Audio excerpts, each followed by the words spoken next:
Well, good afternoon, everybody, and good morning, Leslie Ann. So, welcome. Glad you could join us. So, let's get started on Charging 101 on Go for Lunch for December 24th, 2024. Brought to you by GoFor Technology.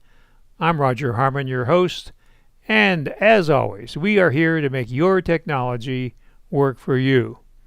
Well, it may be no surprise that it's National Eggnog Day. So, certainly appropriate. I hadn't even thought about eggnog until I looked up a day for today, and I think it's too late maybe to find any eggnog in the stores based on past experience. But of course, if it's still there, it'll be on sale on Thursday. So, hope you have a peaceful, joyful, loving, and hopeful Christmas. And if you celebrate Hanukkah, have a happy Hanukkah. So, today we're talking about charging your devices. So, most of your devices now have lithium ion batteries. That's the latest battery technology. And the rules are different than what we used to do with Nikon, or I should say NiCad, nickel cadmium batteries. So we want to make sure that you're up on the latest technologies and the latest techniques to make your batteries last longer. So almost all Apple devices have lithium ion batteries, and many of your other battery devices do as well. But batteries have a limited lifetime, so proper charging techniques will extend that lifetime. So you get the most value out of your devices. So let's start off with talking about charging your iPhone and your iPad. So it's best to charge the battery when it gets down to about 20%. So you don't want it to ever go to zero. That is harmful to the battery. So keep it from going to zero and charge it when it's at 20%. And the experts tell us that it's optimal to just charge it to 80%. So not to 100% if you can avoid it, but go to 80%. However, many of us do our charging for our iPhones overnight. So there is a optimized battery charging setting on your iPhone, and what that does is it learns your habits. So it only charges to 80% until just before it thinks you're ready to use it, maybe in the morning, and then it charges it up to 100%. So make sure that is turned on. So when you're talking about charging your battery, the more you can do to keep your battery from running down, the better off you are. So one way to do that is to dim the screen or turn on auto brightness to extend your battery life. So to activate auto brightness, you go to Settings, Accessibility, you tap Display and Text Size, and then you turn on auto brightness. So let's see how that works. So let's turn on our iPhone here, and we're going to do our Face ID. There we go. Get it repositioned so you can see it. There we go. And I'm going to use a stylus so it's easier to see what I'm doing here. So we're going to go to Settings, and we want to get out of here. So we're going to go to Settings, and then we're going to go to Accessibility, which is right here under General. And then we're going to go to Display and Text Size. And then we have to scroll all the way to the bottom to turn on auto brightness. Now, another way to do this is to go to Display. So we're going to go back out here, and we're going to go down to Display and Brightness. You see it there under Control Center. And then we have this little slider. You can see it adjusts your brightness. Now, normally I run my brightness about 20% to save battery, but for now I'm going to have it up bright so you can see it on camera.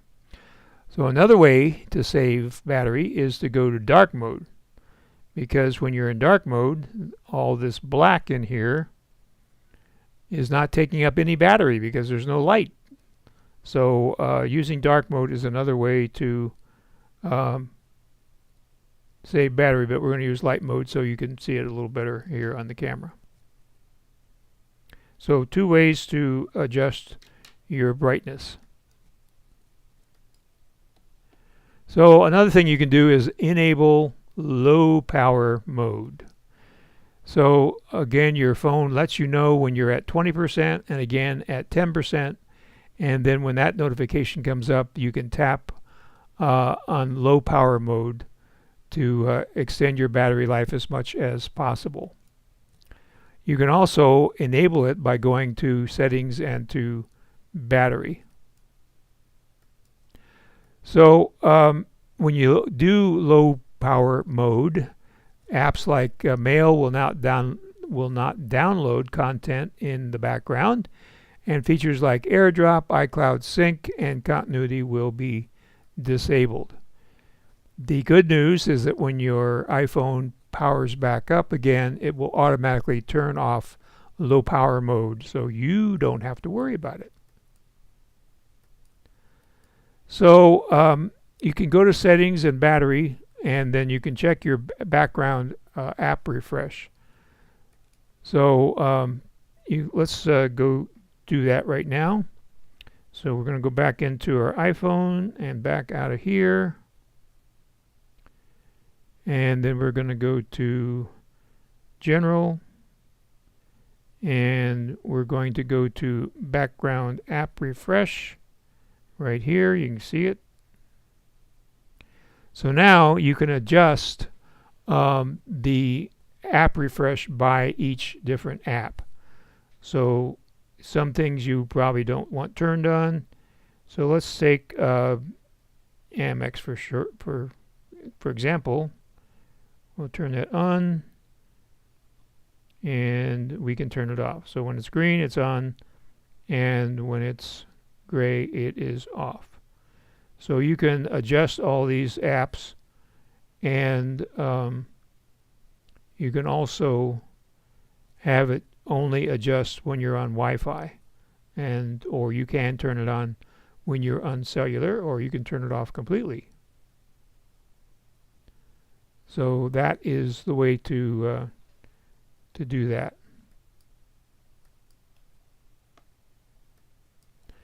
Another way you can save battery is by adjusting your location and your background location by turning off location services.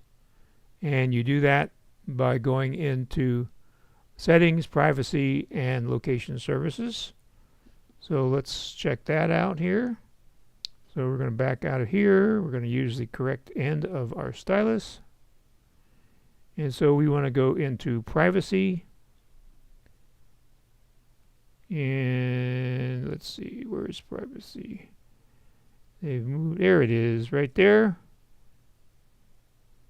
Okay, and then we're going to go to location services. So you can see I've got 9 that are always on, and 103 are on while I am using the app. And again, you have all your different apps listed here. And then you can choose never, ask next time, or while using the app. So by adjusting all those, you can optimize your battery longevity. So the home and lock screen, if it frequently wakes up your display with notifications, you can turn off your push notifications for each app. And you do that in settings. So we go back to our iPhone. So you wouldn't want to turn off location services because you would want that for your maps, for example. So we'll go down here to maps. So you want to have maps working. So you can see the little arrow here shows that it's going to work.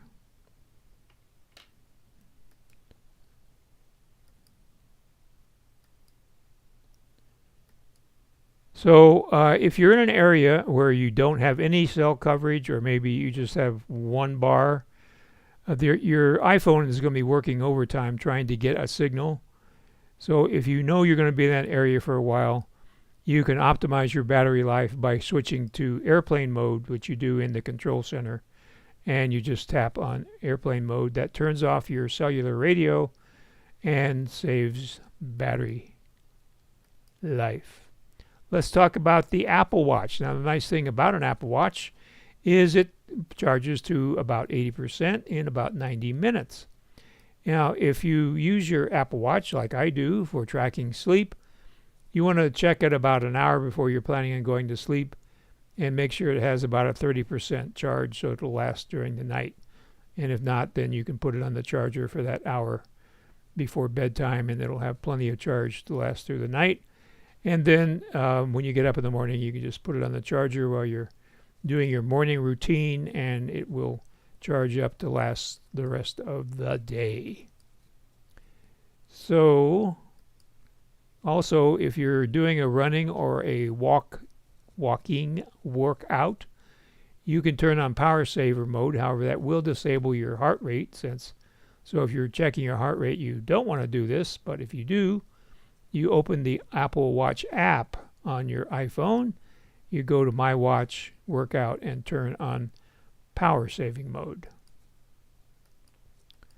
So if you're very active with your hands and your watch is turning on more than you think it should, you can open settings on the Apple Watch and select General, select Wake Up Screen or Wake Screen, and turn Wake Screen on wrist raise off.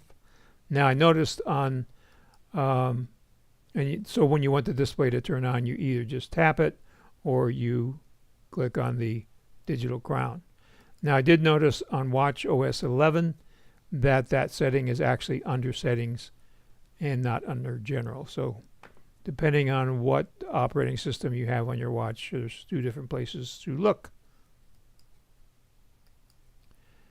So you can enable low power mode on your watch if you know that you're going to be using it for a long period of time before you can get to a charger. So on your watch, you go to settings and battery and turn on low power mode. So let's talk about your MacBook. So if you have a MacBook Air or a MacBook Pro, again, don't drain your battery to 0% if you can possibly avoid it. And if it is drained to 0, recharge it as soon as possible. Again, the range should be no less than 20% and optimally charge it to 80%. So having your MacBook plugged in all the time is not good for the battery. Now, I know that that's inconvenient to try to manage the battery, but just so you know, if it's plugged in all the time, your battery is not going to last as long as if you exercise it. So you can exercise it by unplugging the charging cable from your MacBook at night. It will go asleep and it should last until the next day, and then you can plug it back in and charge it. So it likes to be exercised. It likes to be recharged. If you don't use your MacBook all the time, or for any device that has a battery, when you're storing it, you want to charge it to about 40 to 50%. And then you want to remind yourself by putting in a reminder or a calendar event to maintain that charge every, say, month or so. So again, it shouldn't go down to 0. So speaking of MacBooks, let's talk about the 2-year plan. So this is a way to get the best value out of your MacBook purchases. So you buy AppleCare, which gives you 3 years of Apple coverage, warranty, and then you sell your MacBook in 2 to 2.5 years. So then the buyer can get up to a year to 6 months of AppleCare coverage. So that's a value to your buyer. They don't have to worry about anything because they know Apple will cover it, and you can transfer your AppleCare to the new buyer. And then you'll receive a good amount of when selling your used MacBook to apply to your new MacBook. Now, if you find that you're not moving your MacBook from your desk, you're not using it as a portable device, then in the 2 years, maybe you want to go to a desktop, an iMac or a Mac Mini perhaps. And then you could use an iPad for when you want to move around, sit in a nice chair in the living room or something, and not take that more expensive MacBook if you don't really use it portable. And so let's look at how that works. So we're going to go to Safari, and we are going to go to, let me get this set up for you.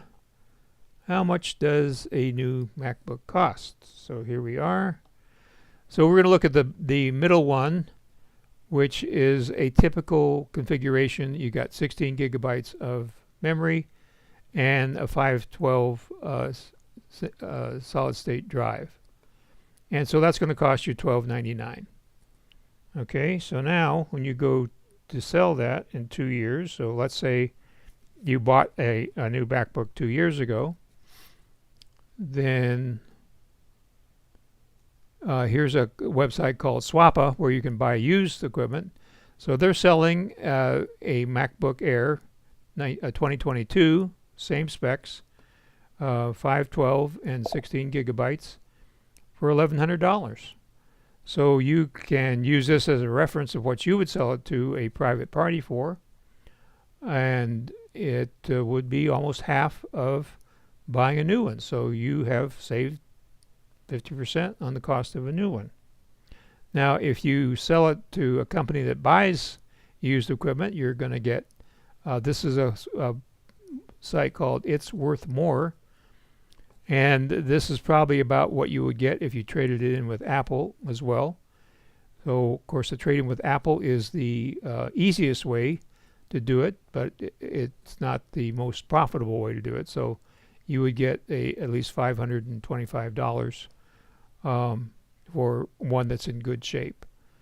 So that also goes for your iPhone. Same thing, the 2-year plan. And you would sell it, get a new one, then you have the latest technology, and you are not losing money as you would if you just run it into the ground, and it's worth nada at the end.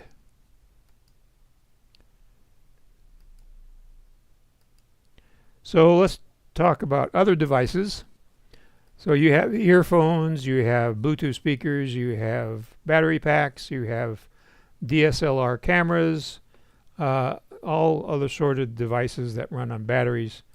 And of course the same guidelines should be followed. That is, not letting it get below 20% and above 80%. And if you can, what you already have, you can't fix that. But if you buy a new device, look for one that has some kind of indication as to the battery. Like it might have like 4 or 5 little LEDs. It might have a screen, an LCD screen that shows the actual battery percentage, so that you can judge what the charge is and how you can maintain that battery. So that brings us to questions.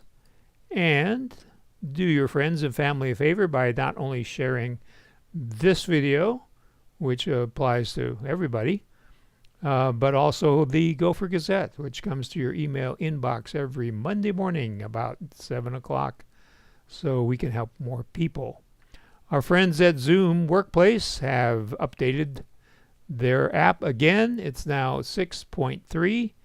They call it 6.3.0. I don't know why they put that 0 on there, but that's the way they write it. So that's the way I write it.